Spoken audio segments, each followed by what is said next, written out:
warahmatullahi wabarakatuh. Jumpa lagi dengan saya Fatoni. Semoga Allah Subhanahu wa taala menganugerahkan kesehatan bagi kita semua. Amin amin ya rabbal alamin. Kesempatan kali ini kita akan mempelajari pembelajaran kelas 5, tema 1 organ gerak hewan dan manusia. Subtema 2 manusia dan lingkungan, pembelajaran ketiga. Tujuan pembelajaran 1. Dengan mengamati peta, siswa mampu mengidentifikasi potensi kekayaan alam bangsa Indonesia secara seksama. 2. Dengan mengamati peta, siswa mampu mengidentifikasi kepadatan penduduk tiap-tiap provinsi secara kritis. 3. Dengan mengamati peta, siswa mampu menunjukkan asal suku-suku bangsa yang ada di Indonesia secara tepat. 4. Dengan diskusi, siswa mampu menunjukkan daerah-daerah persebaran agama di Indonesia pada peta secara benar. 5. Dengan wawancara, siswa mengidentifikasi keberagaman penduduk di daerah tempat tinggalnya secara bertanggung jawab. 6.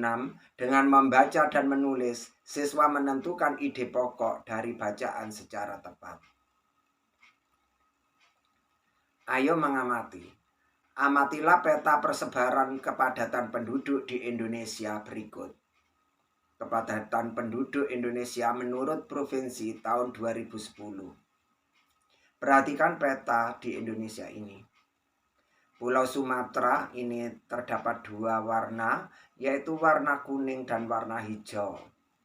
Yang Sumatera ini warna kuning kepadatannya antara 100 sampai 199. Sedangkan warna hijau ya antara 10 sampai 49 orang per kilometer persegi. Pulau Jawa ini terdapat warna orange. Ini kepadatan penduduknya antara 600 sampai 1299 orang per kilometer persegi. Pulau Kalimantan, Kalimantan Barat, Kalimantan Tengah, Kalimantan Timur, ini kepadatan penduduknya berkisar antara 10 sampai 49 orang per kilometer persegi. Sedangkan di Kalimantan Selatan antara 50 hingga 99 orang per kilometer persegi. Pulau Sulawesi ada 2 warna, yaitu warna kuning.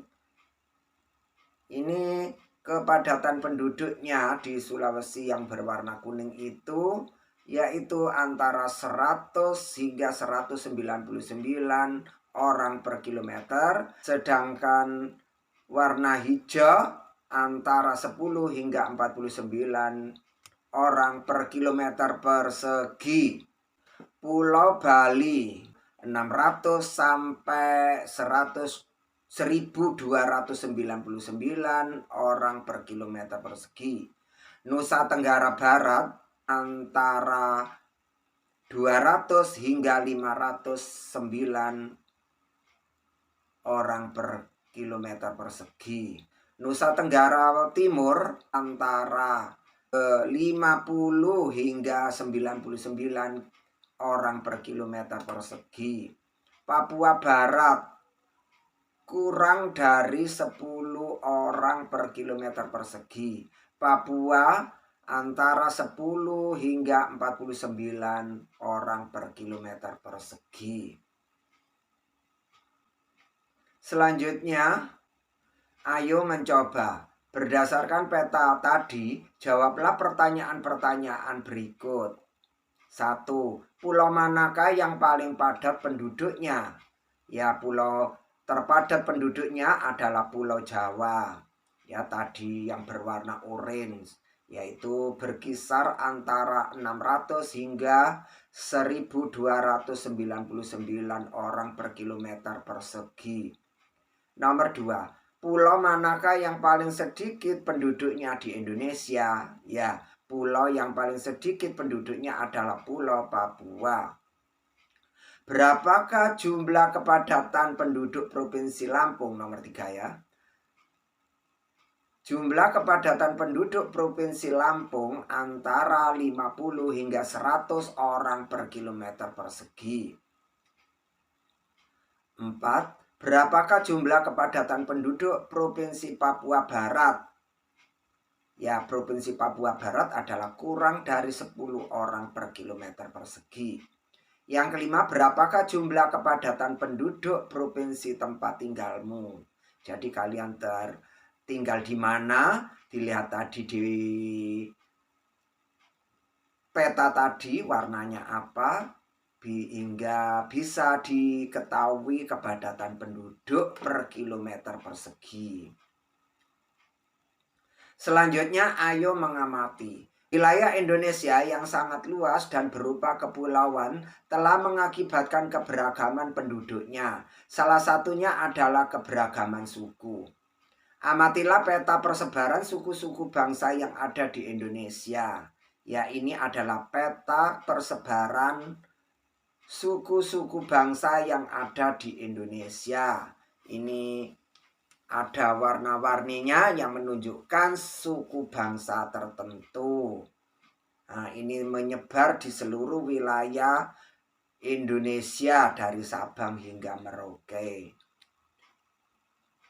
Selanjutnya, ayo berlatih. Pasangkan antara pulau dengan suku bangsa yang tepat dengan menarik garis. Yang pertama yaitu Pulau Jawa. Pulau Jawa ditunjukkan dengan suku yang ada, yaitu suku Jawa tentunya ya, dilihat dari pakaiannya. Yang kedua yaitu Pulau Sumatera. Mana Pulau Sumatera? Nah, ini ditunjukkan dengan suku bangsa dengan pakaiannya seperti itu.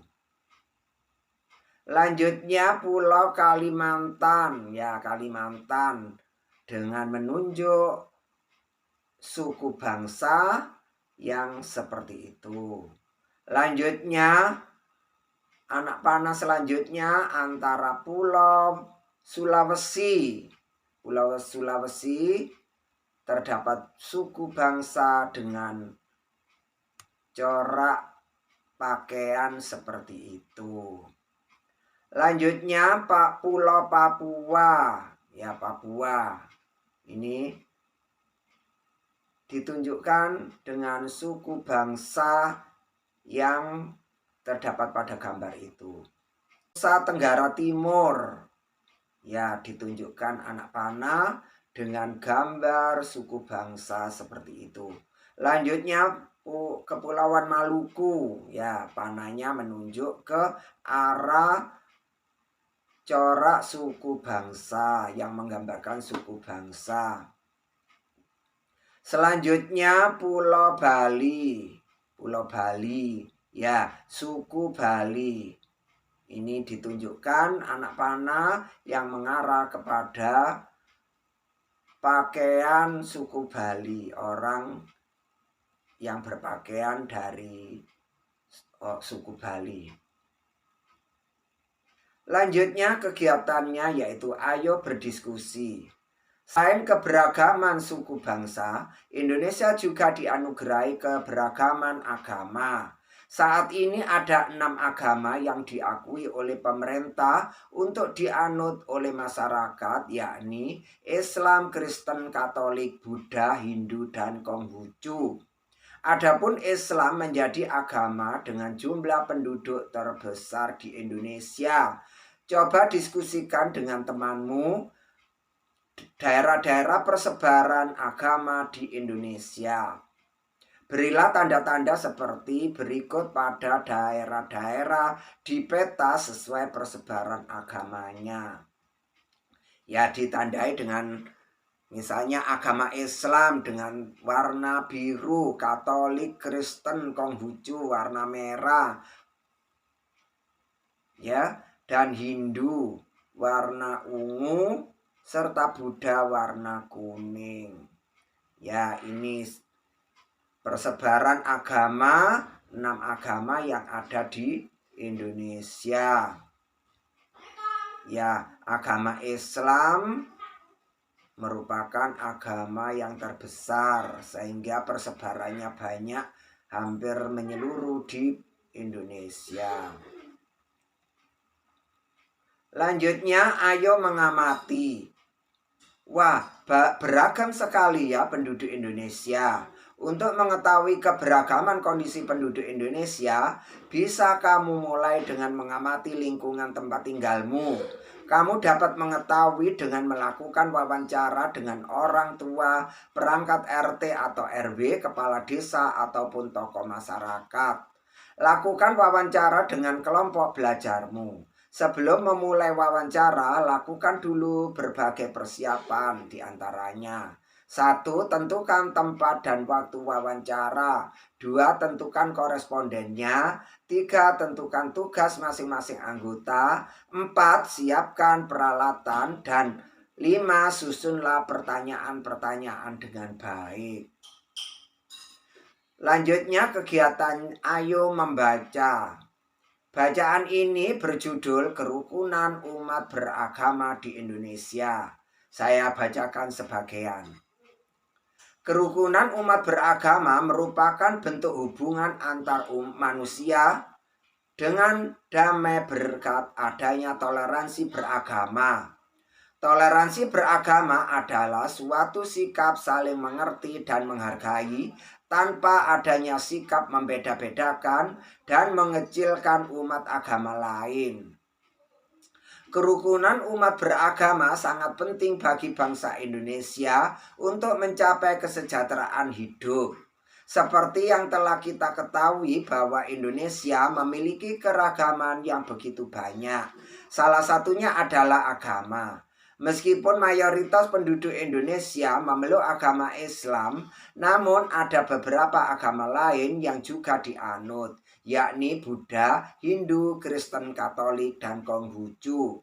Setiap agama tentunya memiliki aturan masing-masing dalam menjalankan ajaran agamanya. Namun perbedaan itu bukanlah alasan menjadi pemecah belah, namun justru menjadi pemersatu dan memperkaya nilai-nilai dalam masyarakat. Sebagai satu saudara dalam tanah air yang sama, kita harus menjaga kerukunan umat beragama agar bangsa dan negara kita tetap menjadi satu kesatuan yang utuh. Tri Kerukunan Umat Beragama merupakan program yang dicanangkan pemerintah untuk menciptakan kehidupan beragama damai dan rukun. Program ini menghendaki adanya kerukunan antar umat beragama dalam satu agama atau intern umat beragama, kerukunan antara umat beragama yang satu dengan agama lain, dan kerukunan antara umat beragama dengan pemerintah. Hal ini perlu dilakukan untuk mencegah munculnya konflik dalam kehidupan beragama. Dari bacaan tadi yang saya bacakan sebagian, ini kita ada paragraf, ada 7 paragraf dan beserta ide pokoknya. Paragraf pertama, ide pokoknya, kerukunan umat beragama merupakan bentuk hubungan antar manusia yang damai berkat adanya toleransi beragama. Paragraf kedua, kerukunan umat beragama sangat penting bagi bangsa Indonesia untuk mencapai kesejahteraan hidup. Paragraf ketiga, Tri Kerukunan Umat Beragama merupakan program yang dicanangkan pemerintah untuk menciptakan kehidupan beragama, damai, dan rukun. Paragraf keempat, Tri Kerukunan Umat Beragama bertujuan agar masyarakat Indonesia bisa hidup dalam kebersamaan meskipun banyak perbedaan. Paragraf kelima, Tri Kerukunan Umat Beragama dimulai dengan kerukunan antar umat beragama dalam satu agama atau intern umat beragama. Paragraf keenam, Tri Kerukunan Umat Beragama selanjutnya adalah kerukunan antar umat beragama yang memiliki pengertian kehidupan yang rukun antar masyarakat meskipun berbeda agama dan keyakinan. Paragraf ketujuh, kerukunan umat beragama yang terakhir adalah kerukunan antar umat beragama dengan pemerintah mengandung pengertian bahwa tiap-tiap umat beragama dapat bekerja sama dan bermitra secara baik dengan pemerintah dalam menjaga kehidupan bermasyarakat, berbangsa, dan bernegara. Selanjutnya, ayo mencoba. Setiap sila dalam Pancasila memiliki nilai-nilai luhur yang berbeda satu sama lain. Sekarang bersama dengan temanmu bandingkan nilai-nilai luhur setiap sila dalam Pancasila. Sila ke-1, ketuhanan yang Maha Esa, bebas memeluk agama dan menjalankan ibadah, rajin beribadah, tidak memaksakan agama kepada orang lain, menghormati agama lain yang sedang beribadah, dan merayakan hari besar agamanya. Sila kedua, kemanusiaan yang adil dan beradab. Misalnya, berteman tanpa membeda-bedakan latar belakangnya, tidak berpihak sebelah dalam menyelesaikan masalah, menjenguk orang yang sakit, membantu orang lain yang kesusahan. Sila ketiga, persatuan Indonesia, gotong royong, kerja kelompok, mempelajari kebudayaan dari daerah lain, mencintai kebudayaan asli daerahnya sendiri, mencintai produk-produk buatan dalam negeri, dan lain-lain. Sila yang keempat, kerakyatan yang dipimpin oleh hikmat kebijaksanaan dalam permusyawaratan perwakilan. Misalnya pemilu, musyawarah untuk mufakat, pemilihan kepala desa, menghargai pendapat orang lain, tidak memaksakan kehendak dan pendapat kepada orang lain, melaksanakan keputusan bersama secara ikhlas dan bertanggung jawab. Sila yang kelima, keadilan sosial bagi seluruh rakyat Indonesia. Misalnya, memiliki kedudukan yang sama di muka hukum, melaksanakan pembangunan, dan menikmati hasil-hasil pembangunan nasional secara bertanggung jawab. Selanjutnya, ayo mengamati. Ini adalah gambarnya, ilustrasi gambarnya.